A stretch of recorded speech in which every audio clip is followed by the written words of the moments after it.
Jam dinding besar di koridor rumah sakit Bunda Hati berdetak pelan. Jarumnya bergerak seperti enggan meninggalkan angka-angka yang ia singgahi.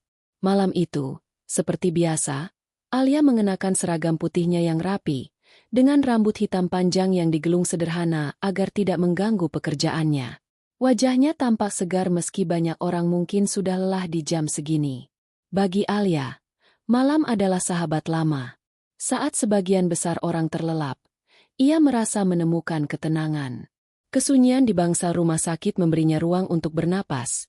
Jauh dari hiruk-pikuk siang yang penuh teriakan pasien, langkah tergesa dokter, dan suara alat medis yang bertubi-tubi. Rumah sakit Bunda Hati bukanlah rumah sakit baru. Bangunannya tua, dengan dinding berwarna putih gading yang mulai kusam dimakan waktu. Lorong-lorongnya panjang, lantainya licin dan berkilau meski lampu neon yang tergantung di langit-langit sering berkelip, seakan lelah menjaga cahaya. Di siang hari, rumah sakit ini tampak sibuk, penuh orang berlalu lalang. Tapi di malam hari, suasananya berubah. Sepi, hening, hanya sesekali terdengar langkah kaki atau suara napas berat pasien yang tertidur. Alia sudah bekerja di sini selama hampir 3 tahun. Gadis itu bukan hanya mencintai profesinya sebagai perawat, tetapi juga merasa memiliki ikatan khusus dengan jam kerja malam. Ia suka mendengar ritme mesin monitor jantung yang stabil, suka mengamati wajah pasien yang damai dalam tidur mereka, dan suka berjalan sendirian di koridor panjang yang sunyi. Banyak teman sejawatnya merasa seram bertugas malam, tapi bagi Alia, keheningan itu menenangkan. Kadang, memang ada suara-suara kecil yang terdengar, seperti pintu berderit padahal tak ada angin, atau suara roda ranjang yang seolah didorong di kejauhan. Tapi Alia selalu menganggapnya sebagai musik latar, khas rumah sakit tua. Ia tahu cerita-cerita yang beredar di kalangan staf, tentang pasien yang meninggal tiba-tiba di ruang 305, atau bisikan suara perempuan di ruang ICU saat jam 2 pagi. Namun ia memilih menertawakannya. Ah, itu cuma imajinasi orang capek, begitu pikirnya. Malam itu, ia duduk di ruang perawat sambil memeriksa catatan pasien. Secangkir kopi hitam hangat menemani. Aromanya memenuhi ruangan kecil itu. Sesekali ia melirik ke jendela, menatap pekatnya malam yang menyelimuti halaman rumah sakit. Pohon trembesi besar berdiri tegak di dekat pagar. Rantingnya bergerak pelan diterpa angin. Tiba-tiba, suara ketukan pelan terdengar dari ujung koridor. Alia menoleh. Alisnya sedikit mengernyit. Mungkin jendela kena angin, gumamnya santai. Ia melanjutkan tulisannya. Tak ingin terbawa suasana. Beberapa menit kemudian, suara lain muncul. Kali ini seperti langkah kaki perlahan di lantai. Ketuk, ketuk, ketuk, menuju arah ruangannya. Alia menarik napas dalam, menahan tawa kecil. Pasti satpam ronda lagi, pikirnya. Tapi anehnya, langkah itu berhenti tepat di depan pintu ruang perawat, lalu hening. Alia menoleh, menunggu, tapi tak ada siapapun. Pintu tetap tertutup rapat, seakan suara barusan hanya ciptaan pikirannya. Ia tersenyum tipis, menggelengkan kepala. Kebanyakan kopi kali, ya. Ia merapikan kertas-kertas, lalu berdiri untuk melakukan pengecekan pasien. Koridor tampak panjang dan sunyi. Lampu-lampu neon memancarkan cahaya pucat. Bayangannya sendiri terpantul samar di kaca jendela.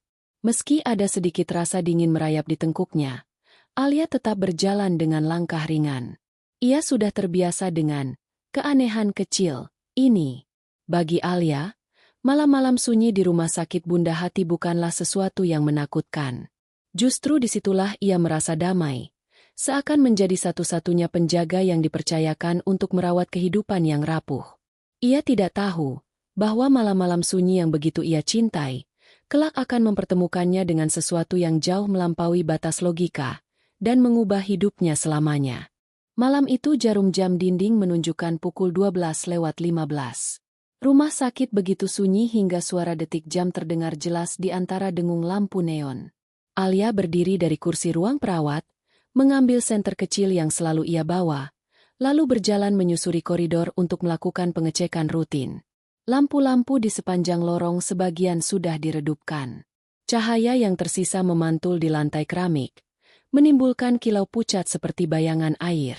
Setiap langkah Alia terdengar bergaung, tak, tak, tak, menambah rasa asing pada keheningan itu. Ia memasuki satu persatu kamar, mengecek kondisi pasien, memastikan infus berjalan lancar, selimut tertutup rapi, dan alat monitor berbunyi normal. Wajah pasien-pasien itu terlihat damai, seakan tidur di rumah mereka sendiri, bukan di bangunan tua yang dingin ini. Saat Alia melangkah keluar dari kamar terakhir, matanya sekilas menangkap sesuatu di ujung koridor. Seorang wanita, berbaju pasien rumah sakit, putih pucat dengan motif biru. Rambutnya tergerai, bahunya tampak kurus. Ia berdiri diam, membelakangi cahaya lampu, sehingga wajahnya tidak terlihat jelas. Alia berhenti seketika, tubuhnya menegang. Jantungnya berdegup lebih cepat. Sosok itu seperti Ibu Susi, bisiknya pelan, tanpa sadar. Ibu Susi, seorang pasien lansia yang pernah dirawat di bangsal ini. Ia ramah, sering bercanda dengan Alia saat malam sepi. Namun seminggu lalu, kondisi jantungnya drop, dan meski tim medis sudah berusaha, ia meninggal dunia. Alia sendiri yang menutup matanya untuk terakhir kali. Alia mengucek matanya, mencoba mengusir gambaran itu. Mungkin aku salah lihat. Pasti cuma bayangan, atau sisa kantuk. Namun saat ia menoleh lagi, sosok itu masih berdiri di sana, tidak bergerak sedikit pun. Lorong rumah sakit yang panjang dan gelap membuat jarak terasa lebih jauh. Tapi Alia yakin betul, baju pasien itu persis sama dengan yang dipakai Ibu Susi dulu. Udara mendadak terasa lebih dingin, menusuk hingga ke tulang. Alia menelan ludah, mencoba menenangkan diri. Ini cuma imajinasi. Aku terlalu capek, gumamnya, lebih untuk meyakinkan diri sendiri. Ia menyalakan senter, mengarahkannya ke ujung lorong. Cahaya putih menerobos gelap. Tapi, sosok itu hilang. Kosong.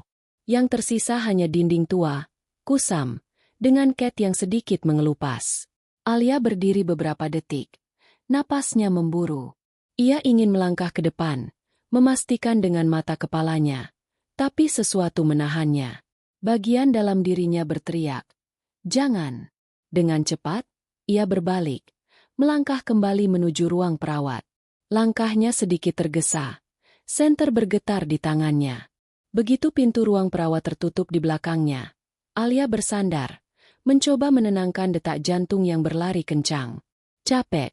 Itu saja. Capek, bisiknya, berusaha meyakinkan diri. Ia meneguk sisa kopi dingin di meja, lalu duduk kembali. Namun bayangan sosok di ujung koridor itu terus menempel di kepalanya. Alia memejamkan mata. Ia tahu betul, ia bukan tipe orang yang mudah takut. Ia sudah terbiasa dengan cerita-cerita horor rumah sakit. Tapi kali ini, rasanya berbeda. Sosok itu terlalu nyata untuk sekadar bayangan, terlalu jelas untuk dikatakan halusinasi. Malam itu, untuk pertama kalinya sejak bertugas di Bunda Hati, Alia merasa kesunyian bukan lagi sahabat. Kesunyian berubah menjadi sesuatu yang menatap balik dari kegelapan. Misteri yang mungkin tidak ingin ia ketahui. Malam berikutnya datang dengan tenang, seolah tidak menyimpan rahasia apapun. Hujan baru saja reda, meninggalkan aroma tanah basah yang merembes masuk melalui jendela kecil di ruang perawat. Alia duduk sendirian di meja kayu yang penuh berkas, mencatat rekam medis pasien satu persatu. Tangan kanannya menulis, sementara tangan kirinya sesekali menopang kepala yang sedikit berat karena kantuk. Jarum jam dinding menunjukkan pukul 00.47. Hening. Hanya suara mesin infus yang menetes perlahan dari bangsal sebelah. Tik, tik, tik. Dan sesekali angin malam menyusup lewat ventilasi, membuat gorden tipis di sudut ruangan bergerak lembut. Alia menarik napas panjang, menatap lembaran kertas di depannya. Saat itulah ia mendengar sesuatu. Sebuah bisikan. Lirih, halus, namun jelas. Alia. Pena di tangannya berhenti menulis. Seluruh tubuhnya seolah membeku. Ia menoleh ke kiri, lalu ke kanan. Kosong. Tidak ada siapapun. Ruang perawat hanya berisi dirinya, tumpukan berkas, dan lampu neon yang mendengung pelan. Ia menghela napas, mencoba tersenyum untuk menutupi rasa gugup. Halusinasi. Aku pasti capek banget. Gumamnya. Ia kembali menunduk, menulis di kertas. Belum sampai satu kalimat. Suara itu terdengar lagi. Kali ini lebih dekat. Alia. Bulu kuduknya berdiri. Ia bisa merasakan hembusan tipis di tengkuknya. Seolah seseorang benar-benar membisikkan nama itu dari belakangnya. Dengan cepat, ia menoleh. Tidak ada siapa-siapa. Kursi kosong. Rak obat diam membisu. Alia berdiri. Kursinya berderit keras. Halo? Ada orang? Suaranya bergetar. Meski ia berusaha terdengar tenang. Hanya gemas suaranya sendiri yang kembali menjawab dari lorong. Ia melangkah ke depan pintu. Mengintip koridor yang panjang. Lorong itu tampak biasa. Lampu neon redup. Dinding putih pucat. Lantai mengkilap. Tapi kesunyiannya justru membuat segalanya terasa salah. Saat ia kembali ingin menutup pintu, suara itu terdengar lagi. Kali ini dari arah dalam ruangan. Alia. Alia terdiam. Jantungnya berdegup keras. Suara itu bukan hanya sekadar panggilan. Ada nada memohon di dalamnya. Lirih. Nyaris seperti isak. Siapa? Seru Alia. Matanya menyapu ruangan. Kalau ini bercanda, hentikan. Namun tak ada jawaban. Hanya hening. Beberapa detik berlalu. Lalu tiba-tiba, gorden tipis di sudut ruangan bergoyang lebih keras dari sebelumnya. Padahal jendela tertutup rapat. Alia mundur satu langkah. Napasnya semakin memburu. Ia merasa ruangan itu semakin dingin. Menusuk kulitnya. Bisikan itu terdengar sekali lagi. Kali ini sangat dekat di telinganya. Begitu nyata hingga ia bisa merasakan getaran suara itu. Alia. Alia tersentak. Hampir menjatuhkan pena yang masih ia genggam. Ia berlari kecil ke meja. Menyalakan senter dan mengarahkan cahaya ke seluruh ruangan. Kosong. Tidak ada apapun di sana. Ia berdiri kaku. Mencoba mengatur napas. Kali ini ia yakin. Apa yang ia dengar bukan halusinasi. Seseorang. Atau sesuatu. Benar-benar memanggil namanya. Malam itu, untuk pertama kalinya, Alia mulai merasa bahwa kesunyian rumah sakit yang selama ini ia cintai, ternyata menyimpan rahasia yang tidak sederhana. Malam itu, tugas Alia terasa lebih berat dari biasanya. Meski pasien di bangsal relatif tenang, pikirannya masih dihantui oleh bisikan yang memanggil namanya semalam. Ia mencoba mengalihkan fokus dengan membaca catatan medis, namun setiap suara kecil, entah itu derit kursi atau ketukan pipa, membuatnya gelisah. Sekitar pukul 1.30 dini hari, ia kembali ke kamar perawat kecil di lantai 3 untuk beristirahat sebentar. Kamar itu sederhana. Hanya ada ranjang besi, meja kecil, lemari tua, dan sebuah jendela besar yang menghadap ke halaman rumah sakit. Dari ketinggian itu, seharusnya yang terlihat hanyalah pohon-pohon mangga tua dan atap bangunan lain. Alia menutup pintu, meletakkan buku catatan di meja, lalu duduk di ranjang. Rasa lelah mulai menyergap, membuat kelopak matanya terasa berat. Ia berbaring, menatap langit-langit, membiarkan suara mesin rumah sakit yang samar menjadi pengantar tidurnya. Namun baru beberapa menit terlelap, ia merasakan sesuatu. Sebuah hawa dingin merayap masuk, seolah angin malam menyelinap melalui celah jendela. Dengan malas, Alia membuka matanya dan menoleh. Saat itulah ia melihatnya. Di balik kaca jendela, samar-samar tampak siluet seorang wanita. Hitam, berdiri kaku, tubuhnya ramping dengan rambut panjang terurai. Wanita itu diam saja, menghadap langsung ke arah Alia. Jantung Alia berdegup keras. Ia segera bangun, mendekat ke jendela. Tidak mungkin, bisiknya. Kamar ini berada di lantai 3. Bagaimana mungkin ada seseorang berdiri di luar? Tidak ada balkon, tidak ada pijakan, hanya dinding lurus ke bawah. Alia mencoba meyakinkan dirinya. Itu pasti pantulan. Mungkin bayangan pohon di halaman yang terkena cahaya lampu. Untuk membuktikan, ia bangkit, menyalakan lampu meja. Ruangan menjadi terang. Ia kembali menoleh ke jendela, berharap bayangan itu hilang. Namun tidak. Siluet itu tetap ada. bahkan lebih jelas. Seperti benar-benar berdiri hanya beberapa langkah dari kaca. Kepalanya miring sedikit, seakan sedang menatap Alia dengan penuh perhatian. Napas Alia mulai terengah. Ia memutuskan untuk memadamkan lampu. Klik. Ruangan kembali gelap. Hanya diterangi cahaya redup dari luar. Bayangan itu masih di sana. Tak berubah. Tak bergeser. Alia mundur. Tubuhnya gemetar. Ini tidak nyata. Ini cuma imajinasi. Ia mencoba menenangkan diri, meski bulu kuduknya sudah berdiri semua. Lalu, sesuatu terjadi. Bayangan itu bergerak. Perlahan, kepala siluet itu menunduk, seakan ingin melihat Alia lebih dekat. Rambut hitam panjangnya menjuntai, menutupi sebagian wajah yang samar-samar mulai terlihat pucat. Alia terhuyung ke belakang, hampir jatuh dari ranjang. Ia buru-buru menarik selimut, menutup tubuhnya hingga ke leher, berdoa dalam hati agar sosok itu lenyap. Beberapa menit terasa seperti berjam-jam. Hening, kecuali detak jantung Alia yang memburu. Rasa takut membuatnya sulit bernapas. Ketika akhirnya ia memberanikan diri untuk kembali menoleh ke jendela, siluet itu sudah hilang. Kaca jendela kembali kosong, hanya memantulkan kegelapan malam. Alia menutup wajah dengan kedua tangan. Tubuhnya lemas, tapi ia tahu satu hal pasti. Apa yang ia lihat tadi bukan pantulan lampu. Ada sesuatu, atau seseorang, yang benar-benar mengawasinya dari luar jendela lantai 3. Dan untuk pertama kalinya, Alia merasa bahwa rumah sakit ini mulai memperlihatkan sisi gelapnya yang sebenarnya. Malam berikutnya, suasana di rumah sakit Bunda Hati lebih lengang dari biasanya. Pasien-pasien sudah tertidur. Hanya terdengar suara alat monitor yang berdetak pelan dan gemericik air dari dispenser di sudut ruangan perawat. Alia berusaha fokus menulis laporan harian, meski pikirannya masih dihantui oleh sosok di jendela yang ia lihat semalam. Pukul 2:10, tiba-tiba terdengar suara, kriit.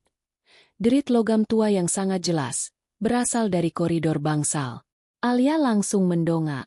Ia berdiri perlahan, melongo ke arah lorong. Salah satu pintu kamar pasien terbuka sedikit, padahal ia yakin tadi sudah ditutup rapat. Pasti angin, gumamnya, meski hatinya ragu. Namun saat ia melangkah keluar, tiba-tiba brak. Pintu itu menutup sendiri dengan hentakan keras.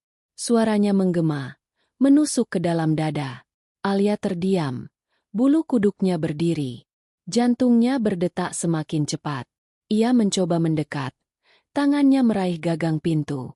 Dengan hati-hati, ia mendorongnya. Pintu terbuka, kamar kosong. Tidak ada siapa-siapa. Ia menarik napas lega, tapi belum sempat kembali ke meja perawat, suara berderit lain terdengar. Kriit. Kali ini dari kamar di ujung koridor. Pintu itu perlahan terbuka sendiri, seperti ada yang mendorongnya dari dalam. Alia melangkah mundur. Astaga, ini bukan kebetulan, bisiknya. Suasana semakin mencekam ketika tiba-tiba aroma bunga melati menyeruak. Sangat tajam dan menusuk hidung. Alia langsung mengenali bau itu. Ia pernah menciumnya seminggu lalu, saat membantu perawat senior membersihkan jenazah Ibu Susi sebelum dibawa ke ruang pemulasaraan. Bau itu semakin kuat, bercampur dengan udara dingin yang merayap di sepanjang koridor. Alia menutup hidungnya, namun wangi itu tetap menusuk. Ia melangkah pelan, menoleh kanan-kiri, mencari sumbernya. Bu Susi? Entah mengapa nama itu lolos dari bibirnya. Tiba-tiba, semua pintu di lorong bangsal berderi terbuka bersamaan. Suaranya bergema, keras, seolah ada belasan tangan tak terlihat yang mendorongnya. Setelah itu, hening sejenak. Alia terpaku, wajahnya pucat pasi. Lalu, satu persatu pintu itu menutup kembali dengan benturan keras. Brak, brak, brak. Lorong rumah sakit mendadak sunyi, hanya tersisa bau melati yang begitu pekat, seakan menempel di udara. Alia memegangi dadanya, gemetar. Ya Tuhan, apa yang sebenarnya terjadi di sini? Untuk pertama kalinya, ia merasa tak sanggup menipu dirinya lagi. Ini bukan angin, bukan imajinasi. Ada sesuatu, atau seseorang, yang benar-benar hadir malam itu, membuat bangsal rumah sakit berubah menjadi panggung kengerian. Dan Alia tahu, ketakutannya baru saja dimulai. Malam itu rumah sakit terasa lebih sepi dari biasanya. Hanya ada beberapa pasien rawat inap yang tertidur, suara monitor medis berdetak pelan, dan sesekali bunyi langkah perawat jaga di lantai bawah. Alia, yang sudah terbiasa dengan kesunyian malam, tetap merasa ada sesuatu yang berbeda malam itu. Udara terasa lebih berat, dinginnya menusuk sampai ke tulang. Sekitar pukul 2:15, Alia memutuskan untuk mengambil jaket tipis yang ia simpan di dalam loker pribadinya. Koridor ruang perawat sunyi sekali. Lampu neon yang berkedip-kedip membuat bayangan di dinding bergerak pelan. Ia berjalan dengan langkah hati-hati, berusaha meyakinkan dirinya bahwa malam itu akan berjalan normal. Tangannya bergetar sedikit saat membuka pintu loker berwarna abu-abu tua itu. Engselnya mengeluarkan suara, kriit, yang membuat bulu kuduknya berdiri. Awalnya, Alia hanya melihat jaket, buku catatan, dan botol minumnya. Tapi di antara barang-barang itu, ada sesuatu yang asing, selembar foto. Alia mengernyit. Foto apa ini? Gumamnya. Ia meraih foto itu dengan tangan gemetar. Begitu melihat lebih jelas, tubuhnya langsung kaku. Foto itu adalah foto kenangan lama, saat ia dan beberapa perawat lain berfoto bersama pasien. Alia jelas mengenali wajah itu, Ibu Susi. Dalam foto, Alia tersenyum di samping wanita tua itu. Keduanya terlihat akrab. Padahal, setahunya foto itu tidak pernah dicetak, apalagi disimpan di dalam lokernya. Yang membuat jantung Alia hampir berhenti adalah detail yang muncul kemudian. Dari mata Ibu Susi di foto itu, seolah-olah mengalir darah segar. Bukan tinta, bukan noda. Cairan merah itu terlihat nyata, menetes perlahan, hingga meninggalkan bercak kecil di kertas. Alia terpekik pelan, menjatuhkan foto itu ke lantai. Nafasnya terengah, jantungnya berpacu liar. Ia mundur beberapa langkah, menempelkan punggungnya ke dinding loker. Tidak, ini tidak mungkin. Ini cuma halusinasi, katanya berulang-ulang, mencoba menenangkan diri. Namun tatapannya tak bisa lepas dari foto di lantai. Darah itu masih mengalir, membentuk pola aneh di sekitar wajah Ibu Susi. Dengan sisa keberaniannya, Alia meraih foto itu, lalu buru-buru menyobeknya menjadi beberapa bagian. Sobekan foto itu ia lempar ke tempat sampah kecil di sudut ruangan. Namun, saat ia kembali menutup pintu loker, sesuatu membuatnya membeku. Dari celah kecil loker itu, ia masih bisa melihat sobekan foto yang tadi dibuang. Dan meskipun sudah hancur, darahnya masih menetes, membasahi dasar tempat sampah. Alia menutup pintu loker dengan keras, lalu merosot duduk di kursi, wajahnya pucat pasi. Ia tahu, ini bukan sekadar lelah, bukan sekadar bayangan pikiran. Ada sesuatu yang nyata, sesuatu yang ingin menunjukkan dirinya melalui benda-benda paling pribadi miliknya. Dan Alia merasa, ini baru awal. Jam dinding di ruang perawat menunjukkan pukul 2:47 dini hari. Alia duduk dengan gelisah di balik meja, mencoba memfokuskan diri pada catatan rekam medis pasien. Namun pikirannya terus terganggu oleh bayangan foto berdarah yang ia temukan di loker. Ia meneguk air putih, berusaha menenangkan diri. Baru saja ia hendak berdiri untuk mengecek bangsal, intercom di meja perawat berbunyi. Klik, klik. Suara khas intercom tua itu biasanya menandakan panggilan dari kamar pasien. Alia menghela napas lega, mengira mungkin ada pasien yang butuh bantuan. Ia menekan tombol kecil untuk menjawab. Namun, yang terdengar bukan suara pasien atau keluarga, melainkan suara tangisan. Tangisan lirih, pelan, seperti seseorang yang menahan sakit dan kesedihan yang dalam. Tangisan itu terdengar begitu nyata, menusuk hingga ke hati Alia. Alia menegang. Halo? Ini ruang perawat. Ada yang bisa saya bantu? Tanyanya dengan suara bergetar. Tidak ada jawaban, hanya tangisan itu, semakin lama semakin jelas. Lalu, di antara isak tangis itu, terdengar sebuah bisikan lirih, parau, namun jelas memanggil. Tolong aku, Alia. Darah Alia seketika membeku. Suara itu terdengar akrab, Suara seorang wanita tua. Suara yang sangat mirip dengan Ibu Susi. Tangannya gemetar di atas tombol intercom. Ia tahu benar, kamar yang memanggil melalui intercom itu adalah kamar 305, ruang isolasi yang sekarang kosong, karena Ibu Susi telah meninggal di sana seminggu lalu. Tidak mungkin, bisiknya. Wajahnya semakin pucat. Intercom kembali berbunyi. Kali ini lebih keras. Tangisan berubah menjadi erangan, disusul ketukan keras di speaker, seolah seseorang sedang menghantam dari dalam kamar. Alia, jangan tinggalkan aku, tolong. Alia langsung melepaskan tangannya dari intercom. Kursinya berderit mundur. Napasnya terengah. Jantungnya berdegup liar. Keringat dingin mengalir di pelipisnya meskipun udara ruangan begitu dingin. Ia menatap pintu keluar koridor yang menuju deretan kamar pasien. Gelap. Tinggi. Tapi dari arah lorong itu, Alia merasa ada sesuatu yang menunggu. Ia bergumam pelan, hampir tak terdengar. Kalau aku pergi ke kamar 305, apa yang akan kutemukan di sana? Untuk sesaat, Alia menutup wajahnya dengan kedua tangan, antara takut dan penasaran. Namun, jauh di dalam dirinya, ia tahu suara itu tidak mungkin salah alamat. Suara itu memang memanggil namanya, dan hanya dirinya yang bisa mendengarnya. Setelah kejadian intercom itu, Alia sama sekali tidak bisa menenangkan diri.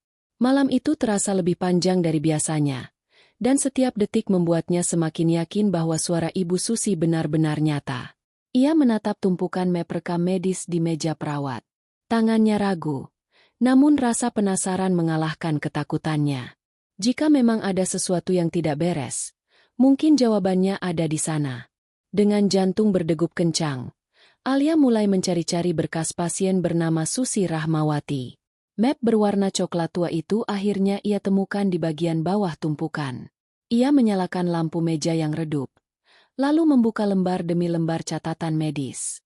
Awalnya tampak biasa saja, diagnosis awal, komplikasi jantung, perawatan intensif, obat-obatan rutin.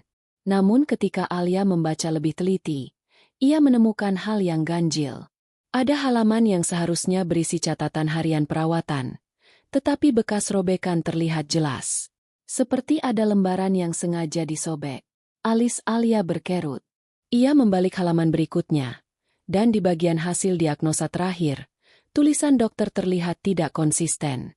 Coretan tergesa-gesa. Bahkan beberapa kata sulit dibaca. Yang membuat Alia semakin curiga adalah catatan di lembar terakhir. Pasien stabil. Tidak menunjukkan tanda kritis. Lanjutkan observasi. Tanggalnya sehari sebelum Ibu Susi dinyatakan meninggal. Alia menelan ludah.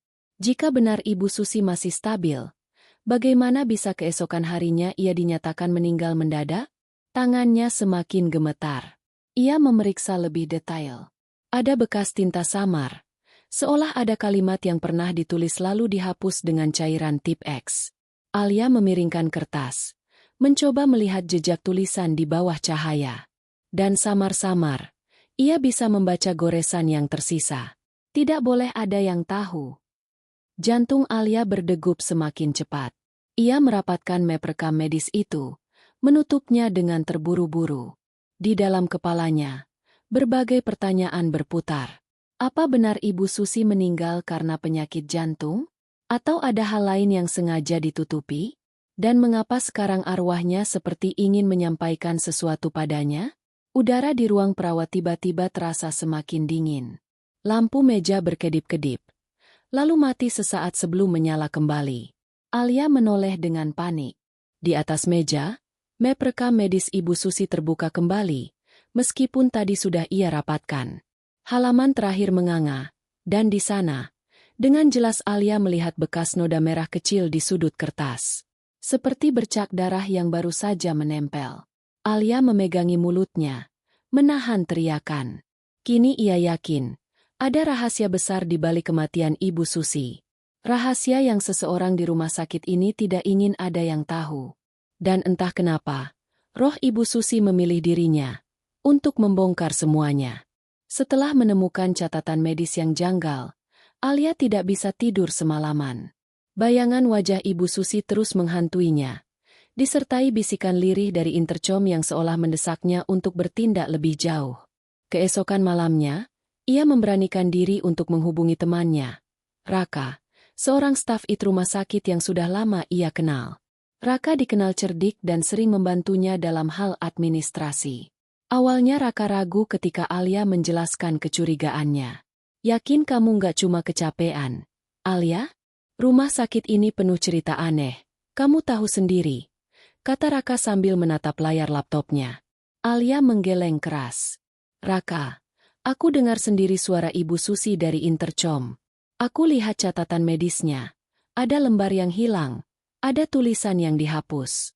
Tolong, kalau kamu bisa akses data backup, aku butuh kebenarannya.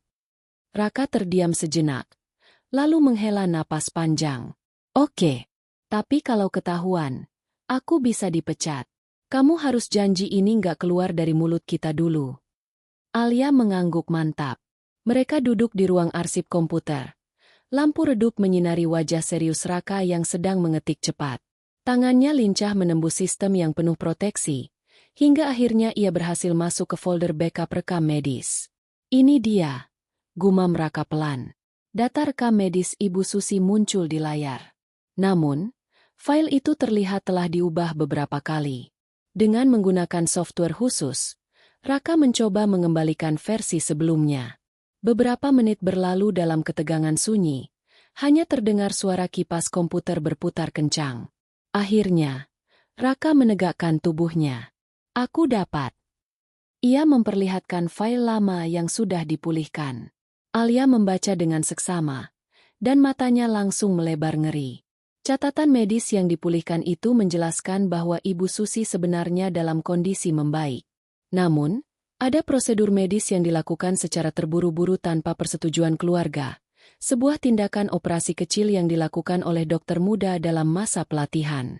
Hasil catatan menyebutkan, pasien mengalami komplikasi akibat kesalahan dosis anestesi.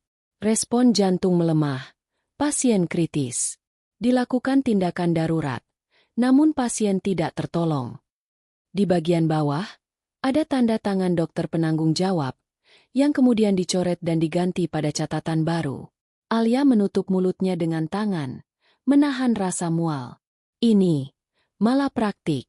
Mereka sengaja menghapusnya. Raka. Mereka menutupinya. Raka menatap Alia dengan wajah pucat. Kalau ini benar bocor keluar, reputasi rumah sakit bisa hancur. Orang-orang yang terlibat pasti akan melakukan apa saja untuk menguburnya. Saat itu juga, udara di ruangan menjadi dingin. Komputer Raka berkedip sesaat, layar monitor bergelombang aneh, lalu muncul sekilas gambar wajah Ibu Susi, pucat, dengan mata berurai darah, menatap lurus ke arah Alia. Alia terlonjak, tapi suara lirih terdengar, langsung dari speaker komputer. Terima kasih, Alia. Tangisan itu bukan lagi penuh penderitaan, tapi lebih seperti kelegaan. Seolah roh Ibu Susi akhirnya berhasil menyampaikan pesan terakhirnya. Alia terisak pelan, menyadari sesuatu. Hantu itu tidak pernah berniat menyakitinya. Justru sebaliknya, roh Ibu Susi mempercayakan padanya untuk membuka kebenaran. Kini Alia tahu, ia berada di persimpangan jalan berbahaya. Menyimpan rahasia ini berarti membiarkan ketidakadilan terus berlangsung. Tapi jika ia mengungkapkannya, ia harus siap menghadapi konsekuensi besar, bukan hanya dari pihak rumah sakit, tapi mungkin juga dari sesuatu yang lebih gelap. Dengan tangan bergetar, Alia menggenggam berkas rekam medis yang berhasil ia selamatkan bersama Raka. Bukti itu seperti bara api yang bisa membakar siapapun yang menyentuhnya.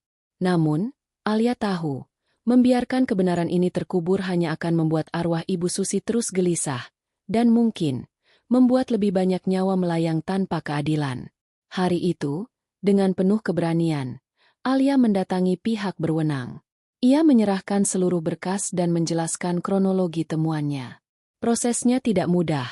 Banyak tekanan, intimidasi halus, bahkan ancaman terselubung dari pihak rumah sakit. Tapi Alia tetap teguh. Ia tahu ini bukan lagi soal dirinya, melainkan soal kebenaran yang harus diungkap. Beberapa minggu kemudian, berita tentang kasus malapraktik di rumah sakit itu menjadi sorotan media. Para dokter yang terlibat diperiksa, manajemen rumah sakit dipanggil ke pengadilan, dan keluarga Ibu Susi akhirnya mendapat jawaban atas pertanyaan yang selama ini membebani mereka. Di malam setelah sidang pertama, Alia pulang ke kos dengan langkah berat. Hatinya dipenuhi rasa lega sekaligus lelah. Saat ia membuka pintu kamarnya, udara dingin menyambutnya. Begitu familiar seperti saat pertama kali ia diteror. Ia menahan napas, menoleh ke arah jendela. Dan di sana, sesosok bayangan berdiri. Ibu Susi. Namun kali ini, wajahnya tak lagi pucat dengan darah mengalir. Justru ia terlihat damai, dengan senyum lembut seperti seorang ibu yang akhirnya bisa beristirahat. Alia menatapnya dengan mata berkaca-kaca. Sekarang, semuanya sudah selesai. Bu, istirahatlah dengan tenang. Bayangan itu perlahan memudar, meninggalkan aroma samar melati yang menenangkan.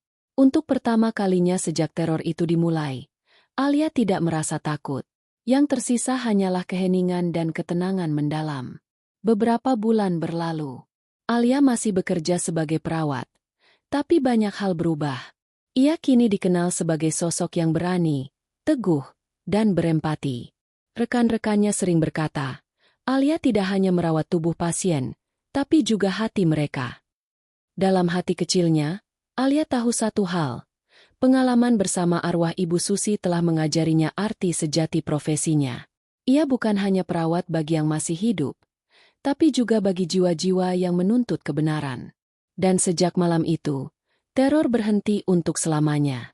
Alia yang berjalan menyusuri koridor rumah sakit dengan langkah tenang, siap menghadapi hari baru, bukan lagi dengan rasa takut, melainkan dengan keberanian dan empati yang lebih besar dari sebelumnya.